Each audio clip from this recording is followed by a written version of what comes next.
Hola, bienvenidos a la Europa Central y Oriental.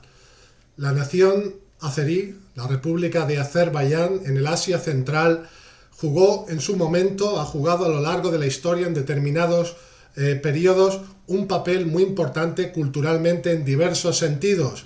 En lo que a su relación con Rusia, con el antiguo imperio ruso, se refiere, Azerbaiyán es sin duda alguna el agente o la vía por la cual el juego del ajedrez entró en Rusia.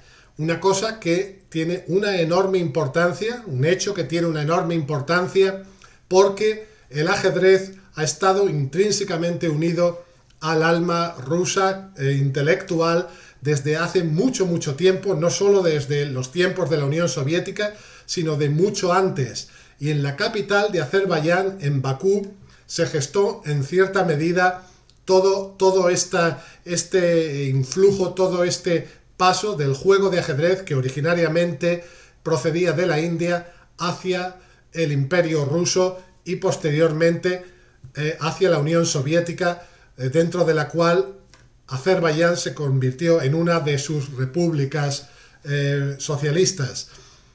En la capital de Azerbaiyán, en Bakú, nació en el año 1963 precisamente una de las más grandes, de las más sobresalientes, que aún lo es, porque aún vive, figuras y grandes maestros del ajedrez.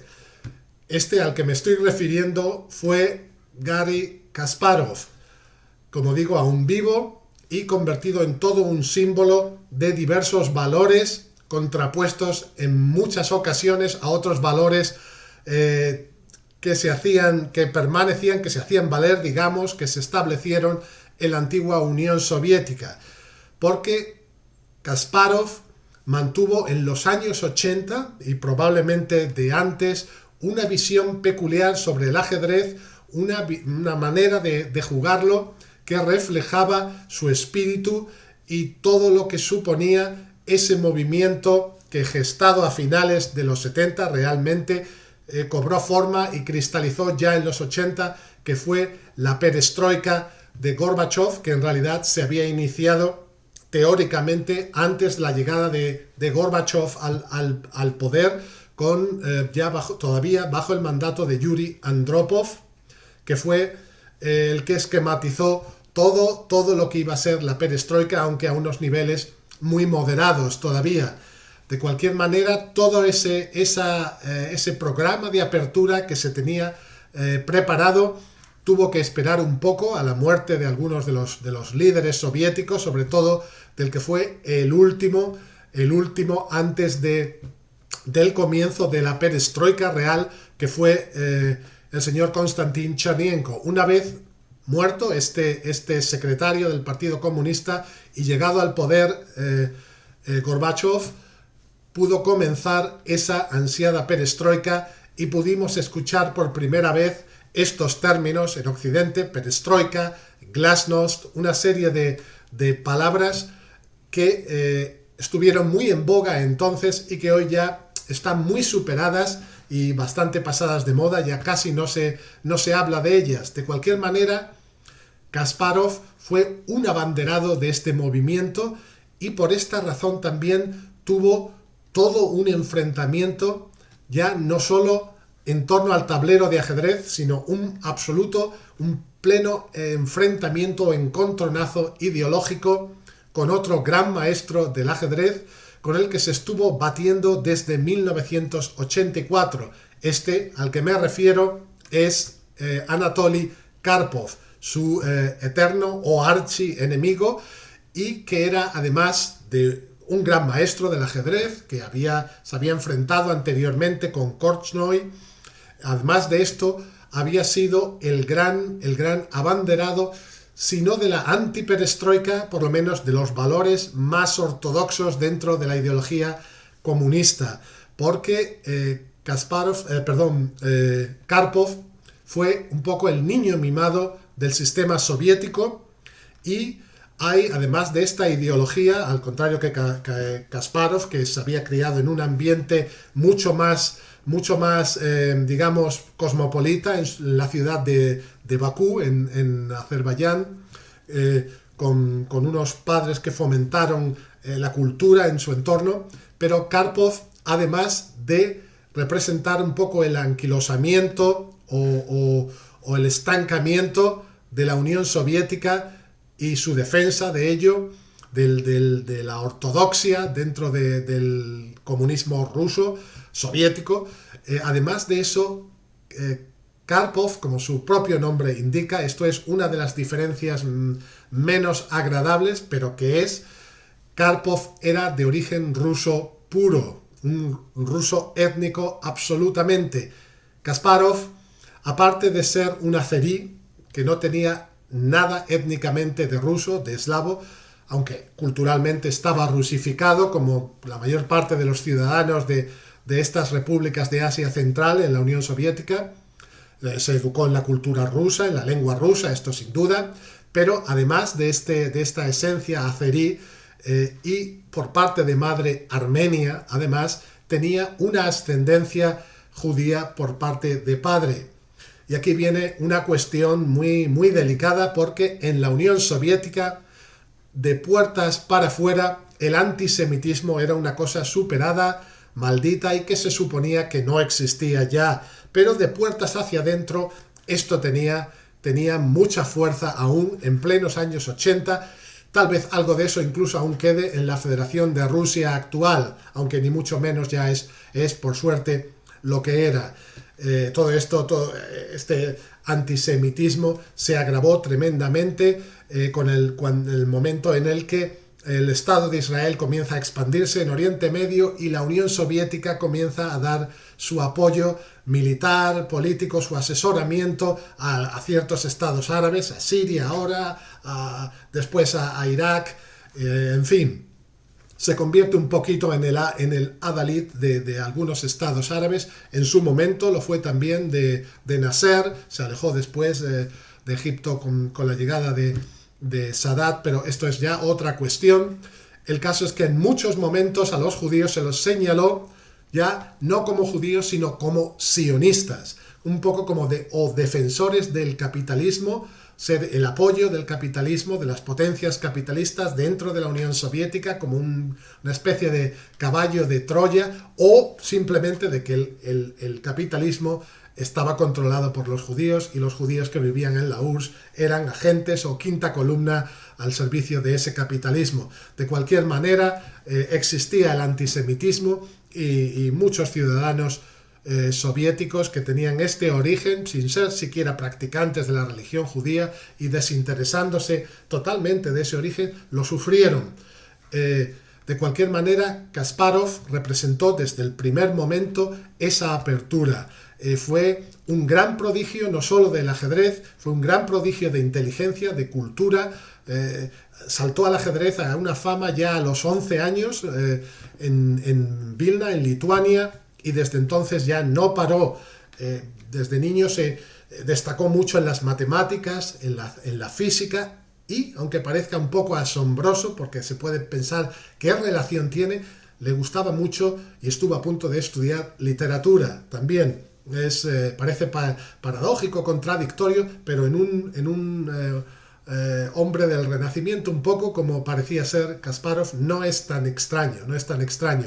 Kasparov dejó el ajedrez oficialmente en el año 2005 para dedicarse más al activismo político y social, fundando el llamado Frente Cívico Unido, una organización cuyo afán era crear o hacer nacer una nueva Rusia, una Rusia que recuperara los valores auténticos de la perestroika y que de verdad se convirtiera en una democracia, que para él no lo es, y cada vez más y más se hizo grande su enfrentamiento con Vladimir Putin. Esto era inevitable.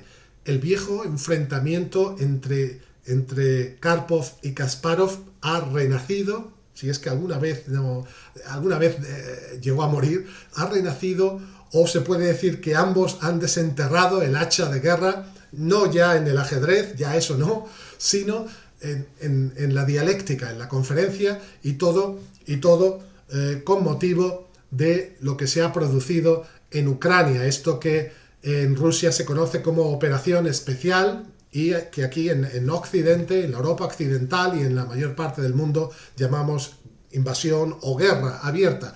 Un suceso terrible porque son dos naciones, Ucrania y Rusia, realmente hermanas, dos países eslavos, y si este enfrentamiento terrible es inadmisible entre cualquier nación civilizada, aún más lo es si pensando que lo tenemos en nuestro continente, nos creíamos vacunados ya contra esto, lo dijimos que esto no volvería a ocurrir después de la Segunda Guerra Mundial, lo volvimos a decir durante el conflicto yugoslavo, al final del derrumbe, de la disolución de la vieja Yugoslavia, y ahora otra vez estamos diciendo espero que esto no vuelva a ocurrir. En fin, el caso es que debido a esto, y sin decir nada sobre quién tiene razón, por mi parte, quién está en lo cierto, si Ucrania o Rusia, si hay alguna razón para esto, que tenga sentido.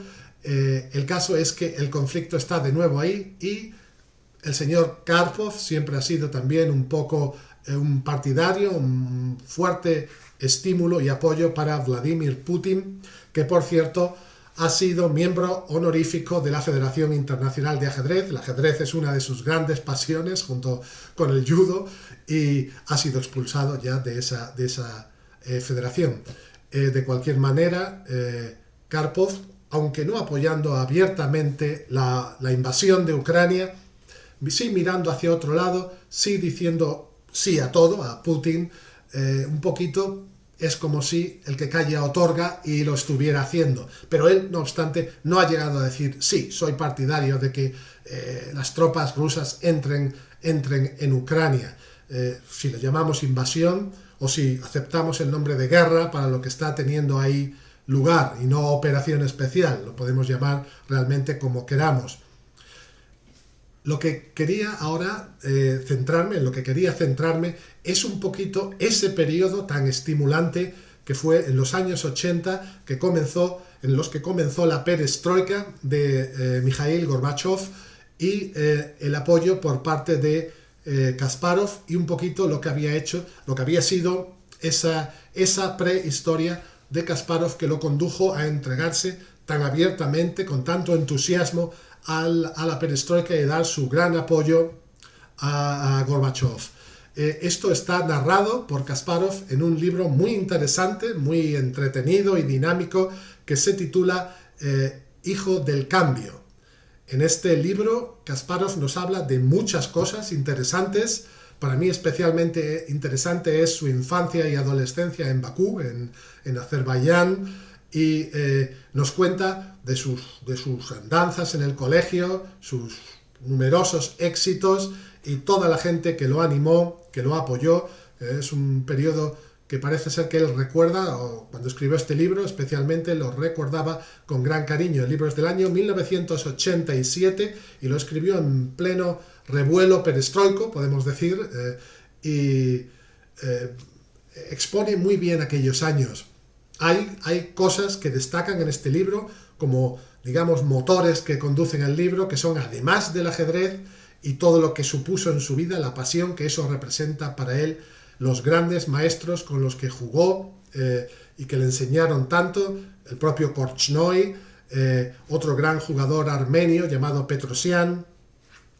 Él nos cuenta también el enfrentamiento a todos los niveles que tuvo con el señor Anatoly Karpov y otro, digamos, villano en su vida, que fue el entonces presidente de la FIDE, la Federación Internacional de Ajedrez, cuyo nombre era Florencio Campomanes, un ajedrecista filipino que fue absolutamente infame, tuvo una fama de amoral tremenda, fue un hombre además de muy vividor, muy haz lo que quieras, y que estuvo manipulando las jugadas como quiso, declarando tablas donde no debía haberlo hecho.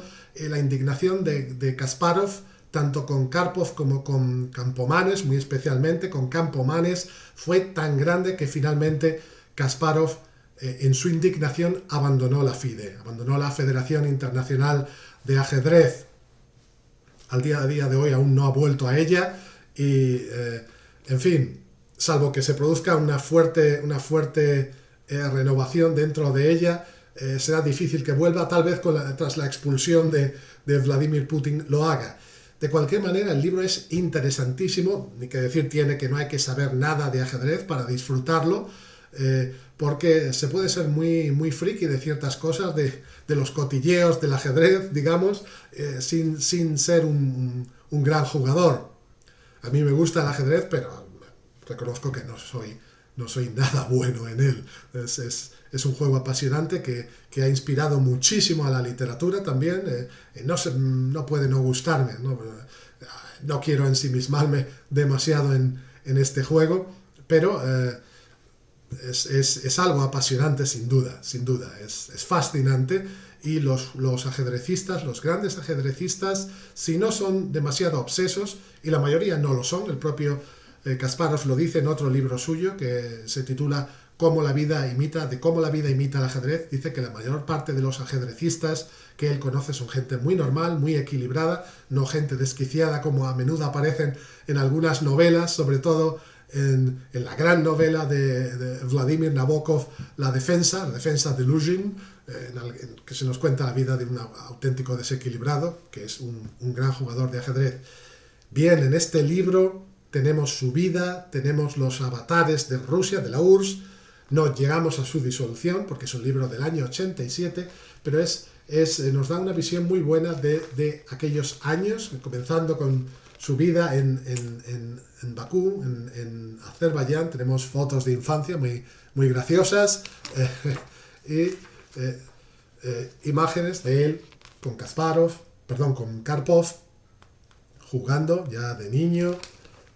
Tenemos fotos de él caminando por las calles de Bakú, visión, perspectivas de esta ciudad tan interesante. Bakú es una ciudad que también en la literatura tiene un rol importante en el arte.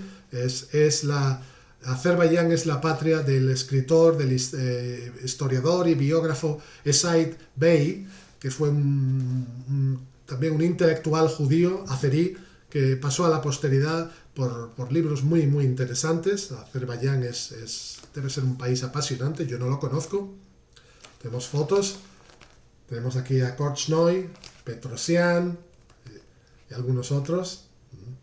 También tenemos a Spassky, a Boris Spassky, aquí, otro gran maestro, con los que él se batió amistosamente, a los que trató. El entrenamiento deportivo, que es muy importante, mucha gente no lo sabe, es una parte muy importante del entrenamiento de los jugadores de ajedrez. Grandes encuentros con políticos de la época, como el mencionado Gorbachev, Margaret Thatcher y muchos otros interesantes que apoyaron a un hombre que, claro, traía la apertura, cómo no se le iba a apoyar en las democracias occidentales. Todo lo que sonara a nuevos tiempos era bien recibido en aquella época. El señor Kasparov es una gran mente, no solo es un gran jugador de ajedrez, de ninguna manera es un obseso únicamente de ese juego, es una persona con interesantísimos puntos de vista sobre la vida. Es cierto que se ha vuelto muy virulento en sus declaraciones sobre Vladimir Putin, que no sobre Rusia. Él tiene esperanza de que exista una nueva Rusia. Yo no voy a criticar aquí al señor Putin, ni voy a atacar a nada en lo que los rusos hayan decidido y lo que los rusos parecen aceptar. Y no cabe duda de que Putin goza de un apoyo muy fuerte en Rusia. Y creo que Occidente tendrá que entenderse con Rusia, con o sin Putin. Pero esto es, una vez más, otra cuestión. Los puntos de vista de Kasparov son muy interesantes. Esto, claro, nos lleva muy atrás en el tiempo, en los tiempos actuales, y será un libro que sobre todo interese a los que sepan algo de aquella época, sino gente de mi generación, anteriores o un poco posteriores, o a los que quieran simplemente ilustrarse un poco por cómo era el mundo entonces. cómo era la Unión Soviética. Hay una disciplina ya desaparecida que es la sovietología, que es un poco el cúmulo de conocimientos sobre lo que era la antigua URSS, en su momento la URSS, y ahora ya hablamos de antigua URSS, y en fin, también para esa gente es un libro interesante, ya que cualquier libro que toque el tema lo será.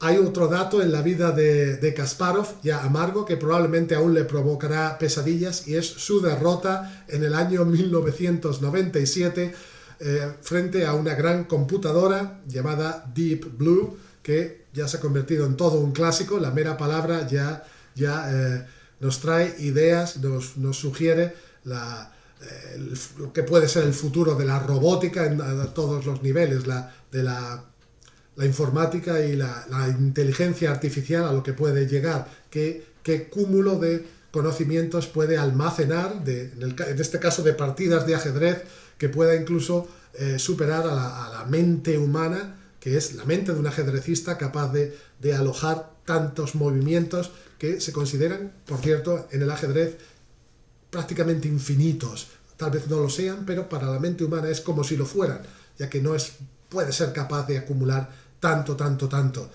En fin, es un libro que es entretenido, no es largo, no es denso, es dinámico, y es también un reportaje histórico, un poco. Está escrito con mucha simpleza, no es evidentemente una obra literaria, ni es un libro de investigación sobre acontecimientos, son memorias, de hecho. Hijo del Cambio es un nombre muy apropiado, nos da la explicación de: el abanderado de la perestroika arremete en sus memorias contra Karpov, las autoridades soviéticas y la Federación Internacional de Ajedrez, lo que para él era o se había convertido en la infame FIDE, y dirigida por el infame señor Campomanes.